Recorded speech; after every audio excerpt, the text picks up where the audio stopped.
IPL ইতিহাসে নতুন এক রেকর্ড গড়েছেন ভুবনেশ্বর কুমার। আইপিএলে দ্বিতীয় সর্বাধিক সিজনে 20+ উইকেট নেওয়ার কৃতিত্ব অর্জন করেছেন এই ক্রিকেটার। ক্যারিয়ারে 16 আইপিএল সিজনে 4 বার 20+ উইকেট নেওয়ার কৃতিত্ব দেখিয়েছেন, যেখানে 2014 আসরে 20 উইকেট, 2016 আসরে 23 উইকেট, 2017 আসরে 26 এবং 2026 আসরে 21 উইকেট নিয়েছেন। তবে তার আগে এই কৃতিত্ব দেখিয়েছেন আরও 3 জন ক্রিকেটার, যার মধ্যে সবার ওপরে ইউজবেন্দ্র চাহাল।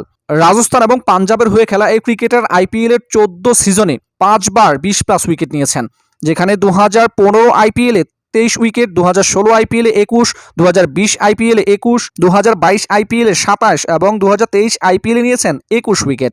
তালিকায় 2 নম্বরে রয়েছেন লাসিথ মালিঙ্গা। মুম্বাই ইন্ডিয়ান্সের সাবেক এই শ্রীলঙ্কান পেস বোলার 9 সিজনে 4 বার 20+ উইকেট নিয়েছেন, যেখানে 2011 আসরে 28 উইকেট, 2012 আসরে 22 উইকেট, 2013 আসরে 20 উইকেট এবং 2015 আসরে নিয়েছেন 24 উইকেট। এছাড়াও মুম্বাই ইন্ডিয়ান্সের জাসপ্রীত বুমরা 13 সিজনে 4 বার নিয়েছেন 20+ উইকেট, যেখানে 2017 আসরে 20 উইকেট, 2020 আসরে 27 উইকেট, 2021 আসরে 21 উইকেট এবং 2024 আসরে নিয়েছেন 20টি উইকেট।